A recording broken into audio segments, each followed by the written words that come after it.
Okay, hi there. We are back in our studio with our next guests, Wouter Bos. Hi. Hi. Nice to have you here in our show. We will talk about, I think, a different kind of topics. We will talk about your career, but first, let's talk about your study, because I think that's nice. We are making a show for students. What did you study? I started to study political sciences in Amsterdam because I wanted to improve the world. And then I also started studying economics because I wanted to find out how much that would cost. And that in the end proved to be a very useful combination. Okay, and how was your study time? It was great. I came from a small village in the countryside and then went to the big city. So you're young and you go to the big city, so you have a great life. And Amsterdam was a great place to be and to study. Political sciences is a study that does not necessarily take up a lot of your time. Okay. So combining it with economics made it worthwhile and valuable. So I had a great time. Okay, and what kind of student were you? Like going every evening to... Yeah, work hard, play hard. I think that's what it was. Yeah. I put a lot of time and effort into my studies.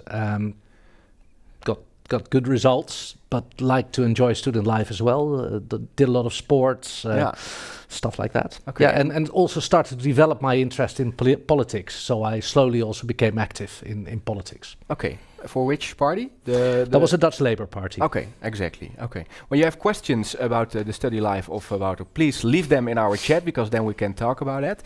Did you know when you were studying, in, for example, 10 years, that's my job?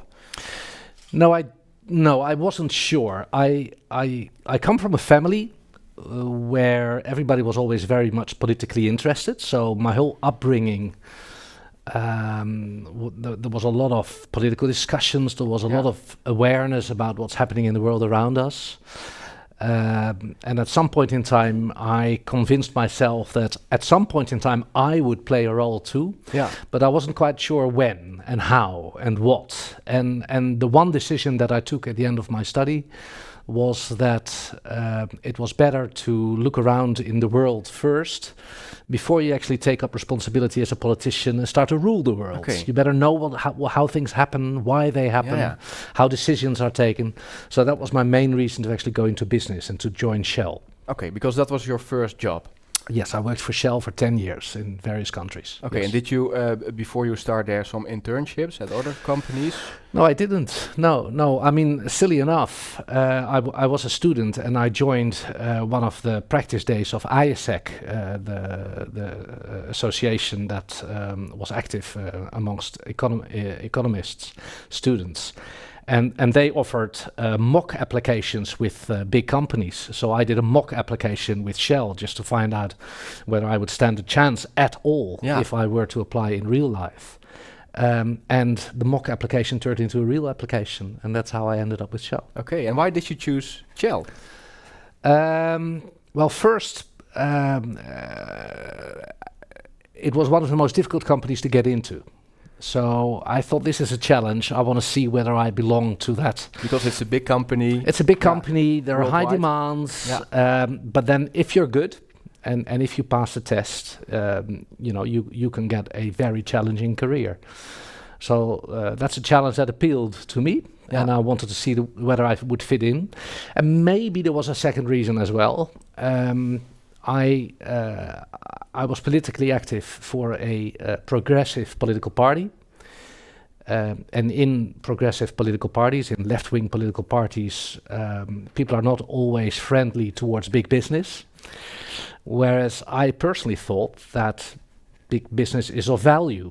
And so I also personally found it interesting to see whether I, with my ideas about the world and about politics and about business, could actually survive in big business and do my thing. Exactly. How in that moment of time was the discussion about sustainability? Because now when we're talking about Shell, then we also have the discussion about sustainability. Was it the same in that moment of time? At that time when I joined Shell, it started the sustainability issue. There were some issues about drilling platforms out on the sea and oil dumps. And Nigeria also started as an issue.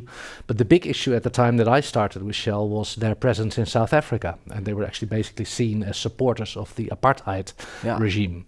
So there was a strong movement in the Netherlands that you should actually boycott Shell here at the petrol station in order to make them move out of South Africa. And exactly at that time, I joined Shell. Yeah, 10 years at Shell, that's quite a long time. What did you do during these years? I started at the refinery in Rotterdam, basically working on developing training schedules and changing organizations. So I was within the HR department. I then moved to the national head offices in Rotterdam, and that's where I had to negotiate with trade unions and staff councils. I then went to Romania, Bucharest, where Shell was starting a new company. Before the Second World War, Shell got a lot of oil out of Romania, and then they were basically kicked out by the communists. Yeah. But when the communists were kicked out, Shell was being asked back in.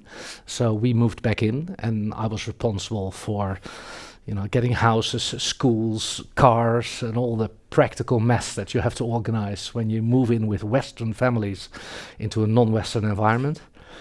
I did that for about 1.5 years and then went to Hong Kong, where I worked for 3 years in developing the Greater China company. So that's very nice, very international. Job. Yeah. And I ended up in London my final 2 years, and that's when I also moved to marketing and sales and business, and we developed new LPG companies all over the world. Yeah. And when I was doing that job, I was actually approached by my own political party whether I was in for a return to the Netherlands and become active as a politician. Yeah. What is the biggest or most important thing you learned during that period at Shell?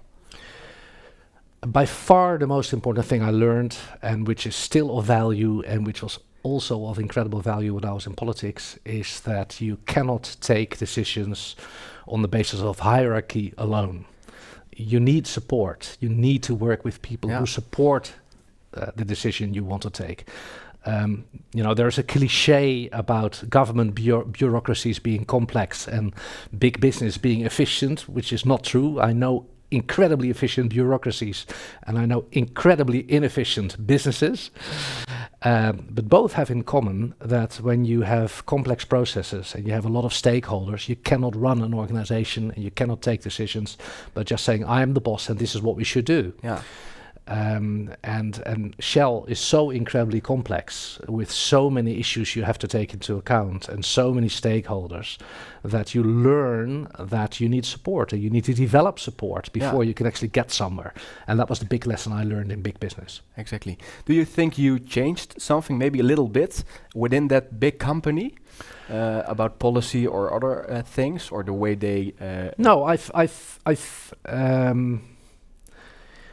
whenever I'm in the world of big business, I will defend politics and I will defend civil servants, ambtenaren.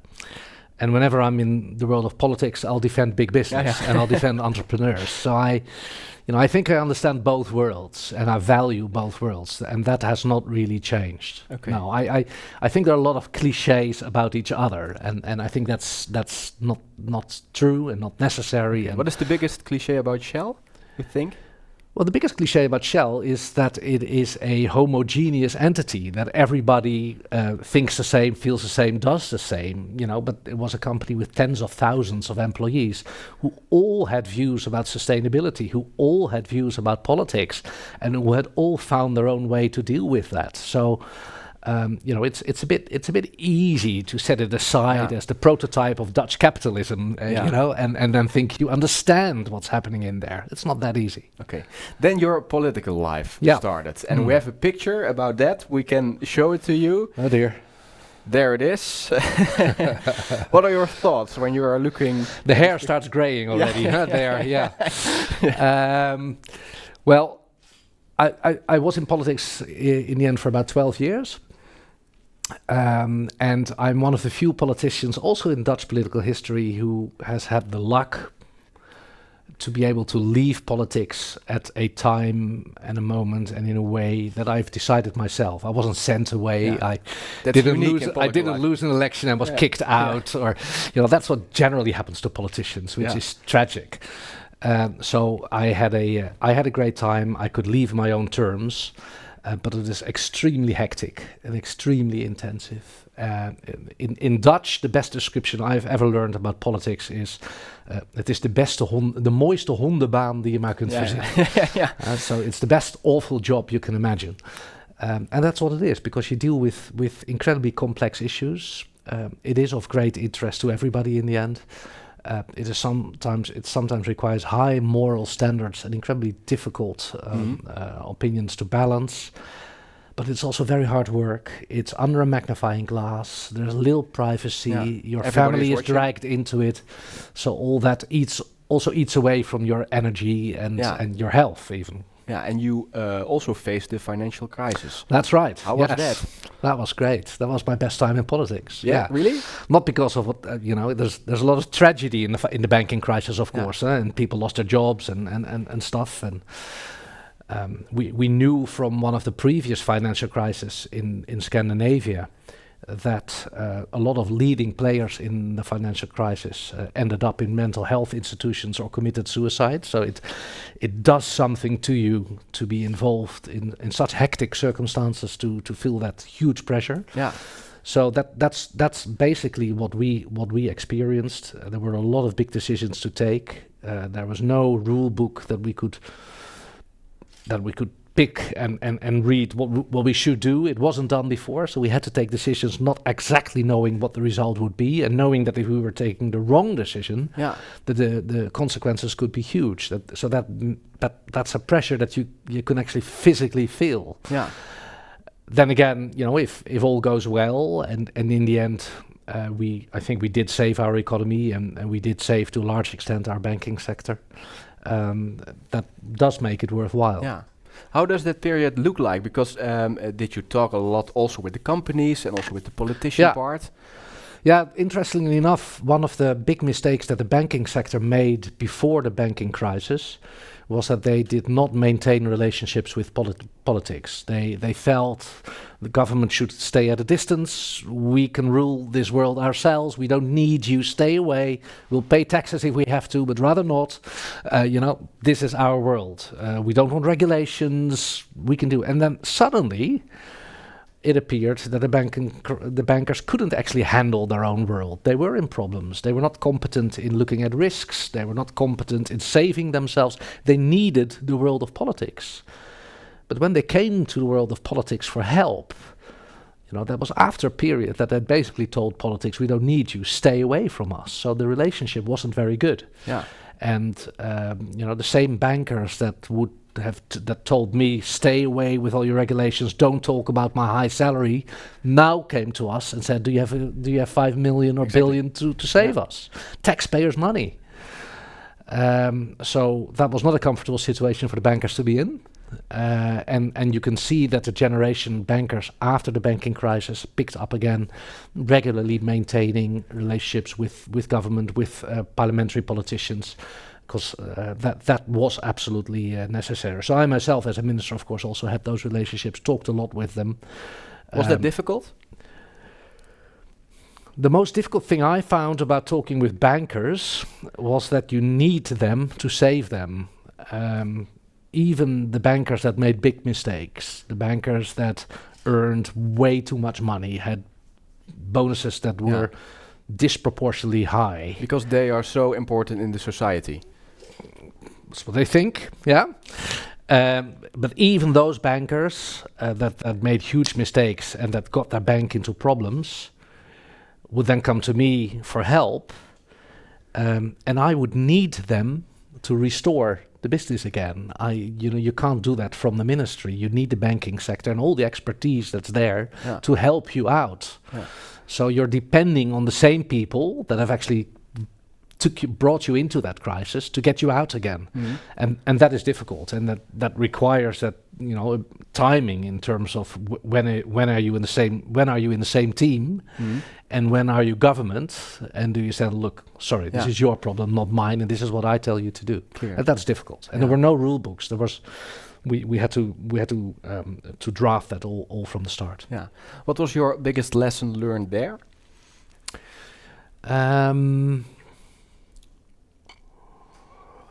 two lessons learned in that crisis.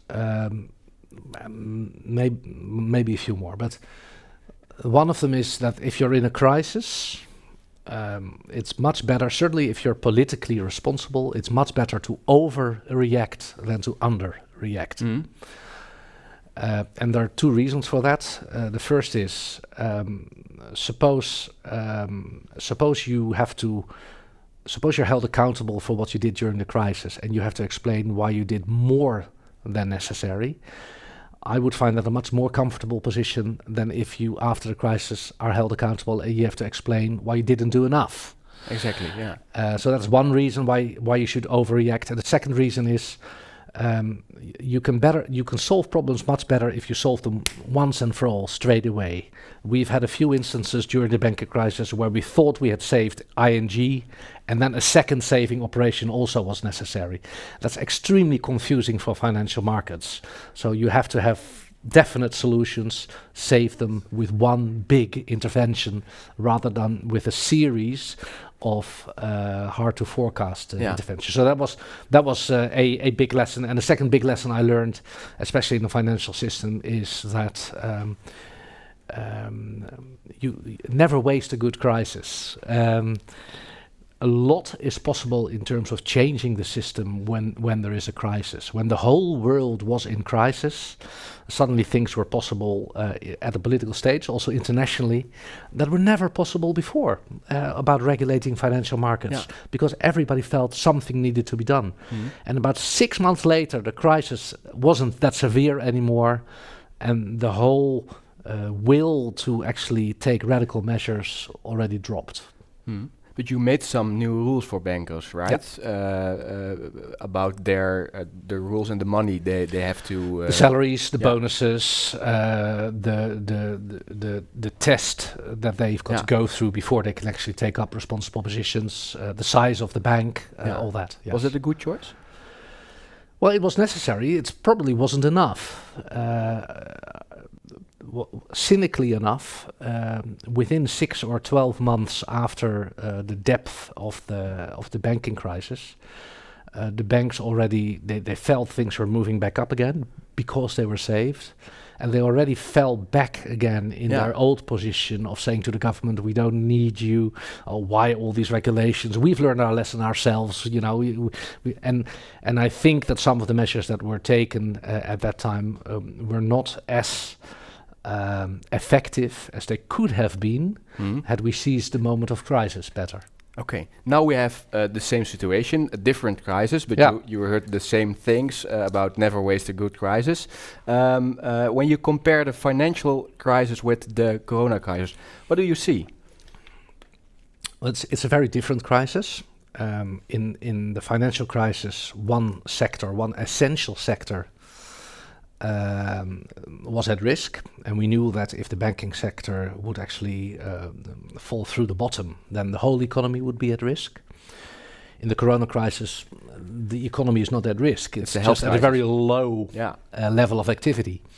And there's a lot of government support to keep it asleep until it can wake up again, basically.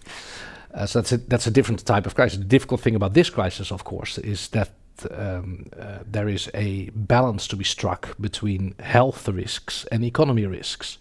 And that's extremely controversial and extremely difficult. And that's something that we did not have in the banking crisis. So that's the differences between the crises. In terms of the crisis management,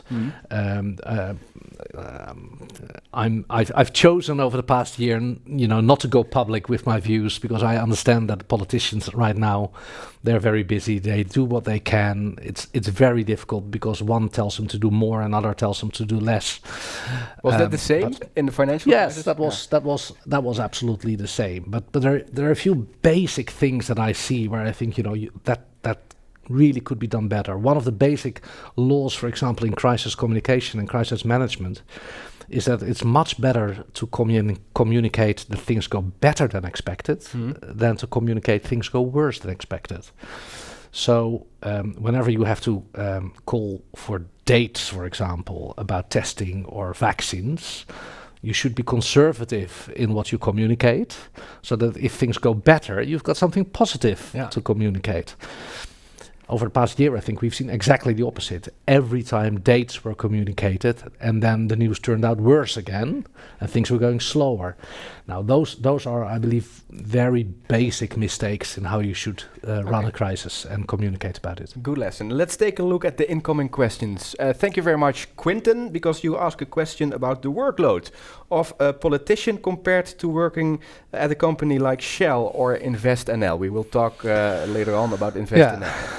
But what is your answer? I think the workload, I've never in my life worked as hard as I worked as a politician. If you're a parliamentarian, you have some choice. Certainly, if you're a member of a larger party, you can choose to be lazy. And I then hope people see that you're not elected again. But but there is room for being lazy. There's also room to be extremely hardworking. Once you're in government, it's extremely hard work. Certainly if you want to understand what you're responsible for, so you read all the files, you want to understand the decisions you take, you want to write your own speeches, you want to be in control of the things you say in Parliament, you can do differently. There are lots of ministers, for example, who will say in Parliament all the things that their staff wrote for them. I sometimes did that, but I generally wanted to be in control of the things that I said, because I wanted to understand what I said, and I wanted to understand the problems underneath. Now, if you put those demands on yourself, then it's hard work. And in my individual case, I was finance minister during the financial crisis. I was at the same time party leader of a party in crisis, and I was deputy prime minister in this government. So the accumulation of the three was a bit much. Yeah. Why did you choose to leave politics? Yeah. I was in politics for about 12 years in 2010, and I had made promise to my family that would be my last term. We were very bad. Our timing in family planning was extremely bad because I got all my 3 children almost at the height of my political career. Okay. That was extremely bad planning. But they needed a bit more of my attention, and my wife had career ambitions too. So it was her turn. Yeah, and then you choose to go to KPMG, the consultancy firm. Why that company? Because I could take up a position in healthcare, and I was extremely interested in healthcare. As an economist, healthcare is interesting because of the huge sums of money that go around and often end up in the wrong places. There's also, of course, political aspects on healthcare, so the system is extremely challenging to understand and to improve.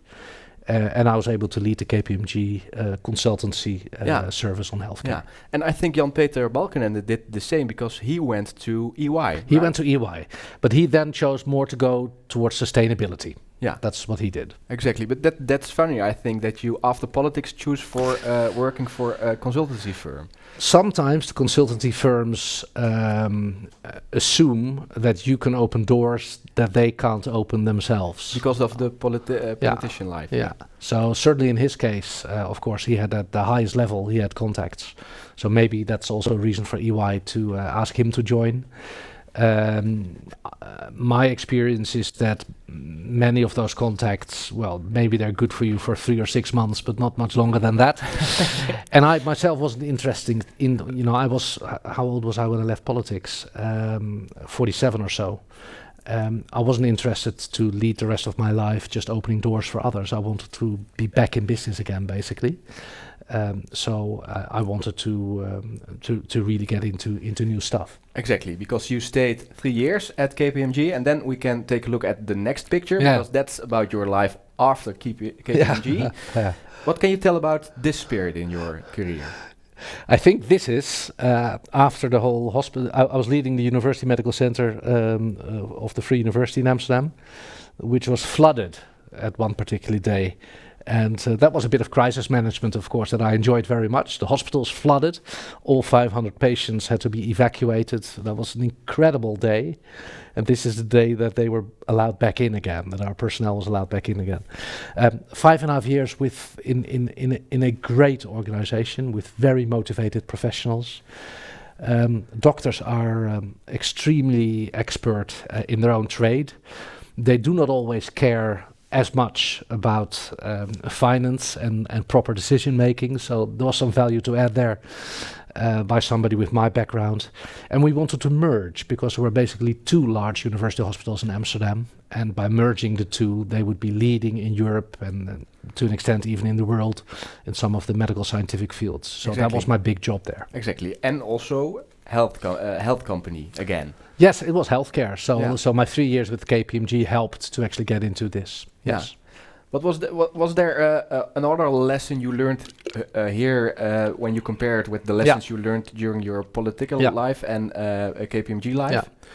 A lot of doctors do not accept a non-doctor to lead them. Okay. They believe, why is that? Well, they believe they know everything, that is relevant, and they do indeed know a lot. I think there are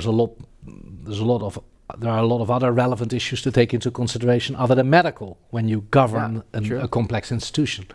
So the one thing I've learned there is to not have an opinion about things that you really know nothing about. Mm-hmm. So as soon as it started about medical interventions and they used abbreviations that I didn't understand and surgery technology and stuff like that, I would just not discuss. I only talked about the things I understood. And that was the only way that you could actually earn respect in that community. And that helped a lot because, it has been a very interesting experience for me and to an extent today as well in InvestNL. I'm a non-professional leading professionals. I was a non-doctor leading doctors. Today I'm not an investor, but I'm leading investors. And the only way that you can actually earn respect in that community is to know what you talk about and also to know what you should not talk about. And how did you do that? By disciplining myself and by, of course, getting other people around me who did understand what they talked about. So you have to organize wisdom. You have to organize decision making. Yeah. And you know the people too. Yes. Yeah. Exactly. Okay. Ewout has also a question. Would you ever reconsider a position in a government or politics again? I should not answer this question if my wife listens to this. I don't think the record of former politicians returning to politics at a later age is very positive. It generally doesn't go down very well. I'm not sure if I would want it. I've never said never, but there is a new generation of politicians also in my party that maybe it's their turn now. And to an extent, if I look at Dutch politics these days, there's an increasing number of times that I'm glad that I'm no longer part of that because I maybe could not raise the energy to get into discussions that I've had so many times and that are still being held. Exactly. But when they ask you to help by creating a new government, you did before, I think. That's fine. Yeah, because I've played my role there, and that's fine. But that is more or less, you're not part of the political circus in that role. You're more neutral, and that's fine. Exactly. And sometimes ministers ask me to do advisory jobs or I do behind the screens things for political parties, and that's fine. But not waking up every morning with the concern, what do the newspapers write about me today again, and what opinion does he or she have about me today? Avoiding that public limelight gives a great amount of mental ease. Different in this job. Yeah, I mean with InvestNL. We are not political. Politicians are, of course, interested in what we do because we use taxpayers' money. About InvestNL, we use taxpayers' money, but we are an independent company. So we don't get involved in political debates. I don't go to programs on television to talk about it. We're, in that sense, relatively under the radar. Yeah, because maybe we can explain something about InvestNL, because I think after the Amsterdam medical job, you went to InvestNL. I think that's 2 years ago now? 2.5. Yeah, 2 years ago. What is InvestNL? InvestNL is an investment company and development company that has received 1.7 billion euro from its shareholder, and the shareholder is the finance minister. the treasury. So we're working with taxpayers' money, and we're asked to invest that money in opportunities where the market does not do that, but where we all as a society believe that it should happen. Yeah, can you give an example? Yeah, for example, everything that has to do with the transition towards a carbon neutral economy or a circular economy is extremely risky for normal conventional investors. It's all about new technologies, it's about changing market governance, it's an accumulation of uncertainties that for private parties is just too huge, they can't take it. Now, if we step in and if we take part of the risk, then two things basically happen. First, the amount of risk left over for market parties becomes smaller, and then they can take it. And second, they think, well, if the government steps in with their own skin in the game, then that's in InvestNL, then maybe that tells us something about that it's worth investing. So you lower the threshold for other investors to take part. And funny enough, that is a mechanism that exists in almost every European country. In some countries already for tens of years. And in the Netherlands, it's only been established 2 years ago. Okay, so we are late. We're very late. Okay, yes. Why is that? I think because we've got a national trauma in the Netherlands of the state getting involved in the economy. We used to have state-subsidized enterprises, and that didn't go down well at all. Ambtenaren who run a company, that doesn't work. And that was the image that existed in the Netherlands about state influence in the economy.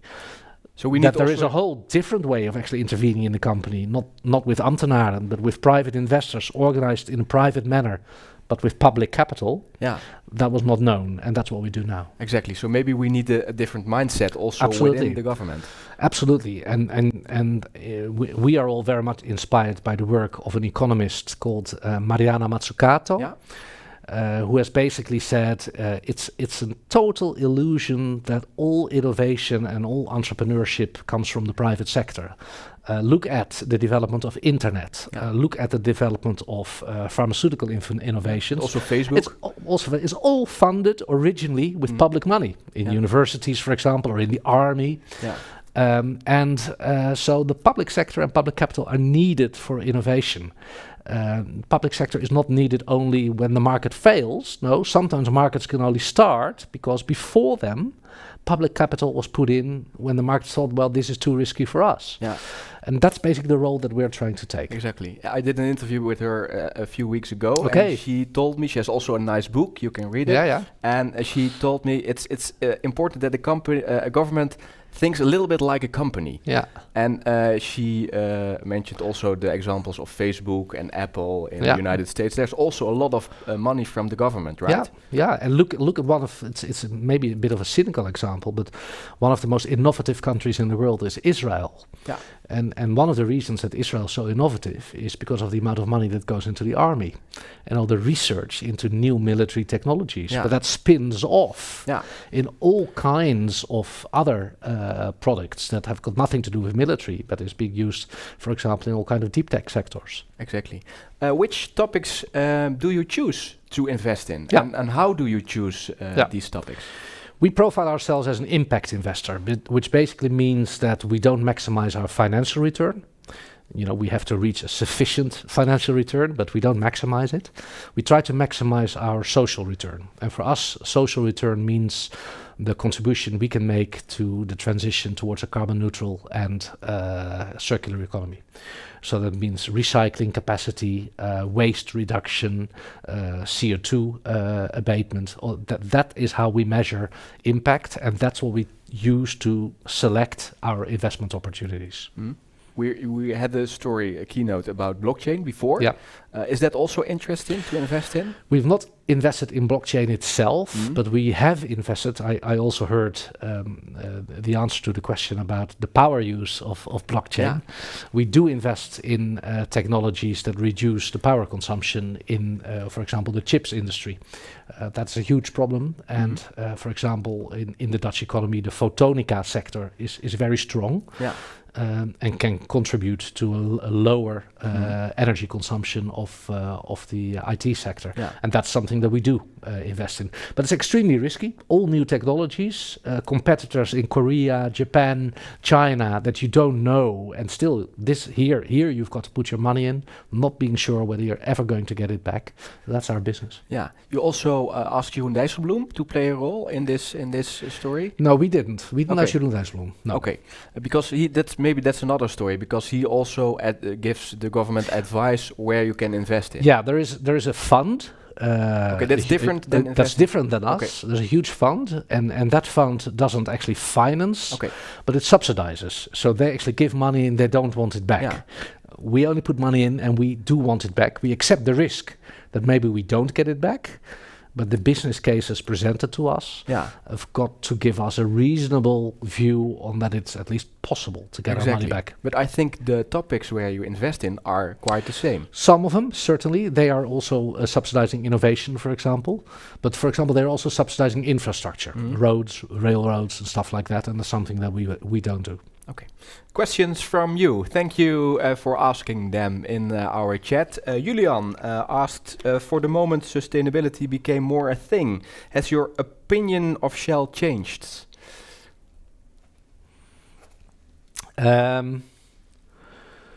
It has changed to the extent that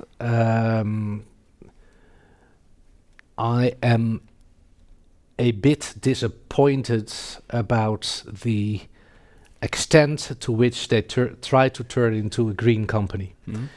About 10 years ago, they seemed to have a much stronger message on how they were going to change and the role they were going to play with renewable energy than they do today. And if you look how much they invest in fossil energy vis-a-vis how much they invest in new energy, I think that is disappointing. Yesterday it was announced that a consortium in which Shell participates get 2 billion euros from the Dutch government to invest in CO2 storage. You've got to take into account that that CO2 problem to an extent is caused by Shell, and they now get 2 billion euros to solve their own problem. There's something very cynical about that. Yeah. So I believe the pressure should stay on. I see. Okay, another question from Joseph. How is it to make decisions that are good for a company or for the government or for a country, but are not popular in a company or in a country? That's difficult.